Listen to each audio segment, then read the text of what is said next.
This Shabbos is special for a number of reasons. First of all, we read two parshiyos, Matos and Masei, not just one. It's also the conclusion of the fourth book of Torah, Chumash Bamidbar, when we all chant together, Chazak, Chazak, V'nis Chazek.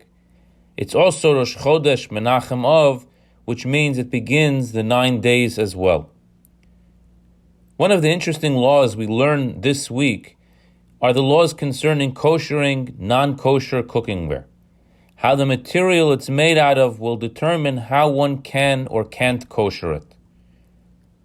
We also learn how to purify utensils and vessels that became ritually impure. There's a very interesting difference between the two. Ritual defilement is a spiritual condition that only surrounds the object, while forbidden food physically penetrates into the object. Therefore, a vessel that has absorbed forbidden food needs to be purged of it by being immersed in boiling water or heated until white hot, koshering, whereas a vessel that has been ritually defiled needs only to be immersed in a ritual pool, a mikveh, whose waters merely surround the vessel from without. From a Jewish perspective, these laws shed some light as to the nature of the food we eat and its deep effect that it can have on us. What we eat becomes a part of us in a very deep and real way. To purge your soul from forbidden foods eaten isn't an easy process. It takes more than just a dunk in the mikveh. Perhaps we can add to this idea, for it is by no coincidence that the 9 days start on the Shabbos we read these laws. The 9 days are a period of reflection and mourning for the Jewish people. It's a time when we refrain from celebration and parties, for we should be feeling the loss of our two holy temples. Additionally, we are not to eat any meat during these 9 days, for meat is the food of luxury and celebration. We refrain from all activities done for pleasure. The reality is that in the year 2021, it's difficult to find Jews who are visibly sensitive to the concealment of godliness, who are visibly broken-hearted due to the destruction of our temples and our subsequent state of exile. Nevertheless, as Jews, we still observe the Jewish laws, for even if we don't feel it, we can still identify with it.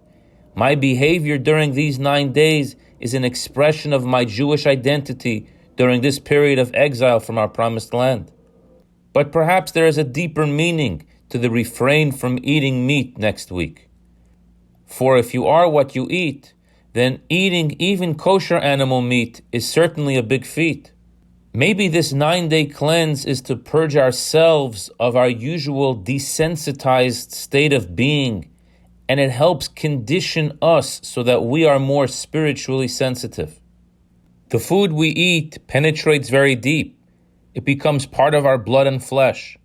We cannot expect of ourselves to be hypersensitive to the concealment of godliness and the colossal loss we continue to endure due to the destruction of the temples if we are fully immersed and engaged in all of the pleasures of the world.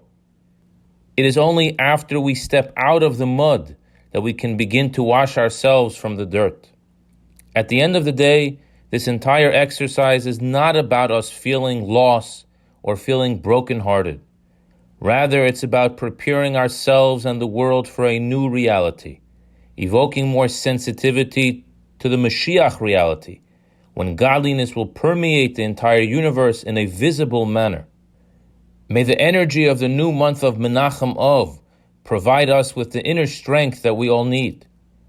If during these 9 days we can be extra careful with our intake, and then also exercise our attributes of sensitivity and giving by being extra sensitive to other people and giving extra charity, we will become extra sensitive to Hashem.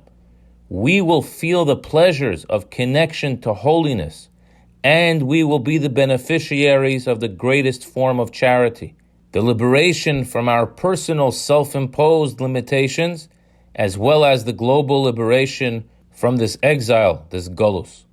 Let us encourage each other in the spirit of chazak, chazak, v'nis chazek, to be extra mindful, extra sensitive, and give extra.